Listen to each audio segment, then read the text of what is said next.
ঋতু হচ্ছে বাংলাদেশের মেসি, আমি এতটুকু বলতে পারবো। শৈশবে হারিয়েছেন বাবা, কয়েক বছর হলেও বিদ্যুৎপৃষ্ট হয়ে মারা গেছেন একমাত্র ভাই। এখন মমতাময়ী মায়ের শরীরে বাসা বেঁধেছে মরণ ব্যাধি ক্যান্সার। তবুও এত সব দুঃখ আর হতাশাকে পাশ কাটিয়ে দেশের হয়ে বুক চিতিয়ে লড়ছেন পাহাড়ি ফুটবল কন্যা ঋতুপর্ণা। বাংলাদেশ নারী ফুটবলের গর্ব, রাঙামাটির প্রত্যন্ত পাহাড়ি গ্রাম থেকে উঠে আসা ঋতুপর্ণা চাকমা তার গোলে বাংলাদেশ সফর জিতেছিল দ্বিতীয়বারের মতো।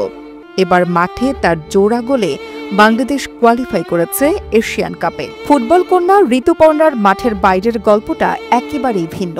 তার এত সব সাফল্যের পেছনে লুকিয়ে আছে দুঃখ আর দুর্দশার করুণ এক গল্প।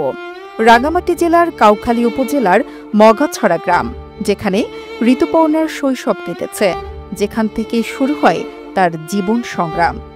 আর তার এই সংগ্রামে সবচেয়ে বড় সাহসের নাম তার মা। আজ তার সেই মমতাময়ী মায়ের শরীরে ধরা পড়েছে মরণ ব্যাধি ক্যান্সার। পরিবারের সাথে কথা বলে জানা গেছে, ঋতুপর্ণার ফুটবল ম্যাচের আয় দিয়ে কোনো মতে চলছে মায়ের চিকিৎসা।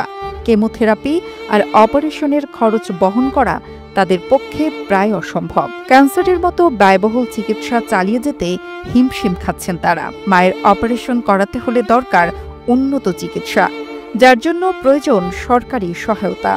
গত ২ জুলাই ঋতুপর্ণার জোড়া গোলে বাংলাদেশ নারী ফুটবল দল যখন নিশ্চিত করে এশিয়ান কাপের টিকিট, তখন সামনে আসে তার মায়ের ক্যান্সার আক্রান্তের খবর।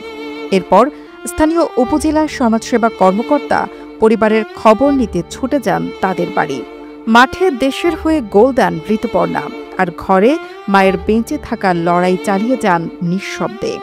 ১.৫ বছর ধরে ক্যান্সারে আক্রান্ত মা, অথচ দেশের তরে নিজের সব কষ্ট লুকিয়ে তিনি মাতিয়ে রাখেন ফুটবল গ্যালারি আর দেশের ফুটবল প্রেমী কোটি কোটি দর্শক।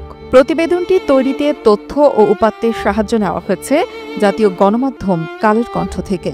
আর এতক্ষণ আপনারা সঙ্গে ছিলেন বিশ্ব বাংলার। সেই সঙ্গে আপনি বাংলাদেশের কোন জেলা থেকে এই ভিডিওটি দেখছেন আমাদের কমেন্ট করে জানান। আমরা পরবর্তী ভিডিওতে আপনাকে ধন্যবাদ জানাতে ভুলব না। এতক্ষণ বিশ্ব বাংলার সাথে থাকার জন্য অসংখ্য ধন্যবাদ।